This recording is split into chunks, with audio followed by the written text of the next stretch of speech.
Saat berpergian naik pesawat, ada sejumlah aturan yang harus ditaati penumpang. Jangankan membuka pintu darurat, penumpang bahkan dilarang membuka jendela. Terlebih mencoba mengeluarkan tangan lewat jendela pesawat. Tindakan ini tentu akan membuat anggota tubuh terluka. Namun seorang penumpang bereksperimen mengeluarkan tangannya lewat jendela pesawat. Dilansir dari Tribun Travel, video viral tersebut pertama kali diunggah pengguna TikTok @guestgintv. Penumpang tersebut hendak meniru video dari penumpang lain yang juga mengeluarkan tangannya lewat jendela pesawat. Penumpang pertama berhasil mengeluarkan tangannya tanpa gagal sedikit pun. Bahkan ia bisa menggerak-gerakkan telapak tangannya. Pada video kedua, penumpang yang lain mencoba mengeluarkan tangannya lewat sebuah lubang pada jendela pesawat. Namun sebelum itu tangannya seolah tersedot melalui lubang tersebut.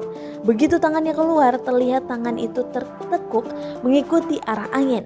Tangannya seperti tertekuk karena angin yang sangat kencang. Hingga artikel ini dipublikasikan, video tersebut telah mendapatkan lebih dari 46.000 likes. Sejumlah pengguna TikTok pun meninggalkan komentar pada unggahan tersebut.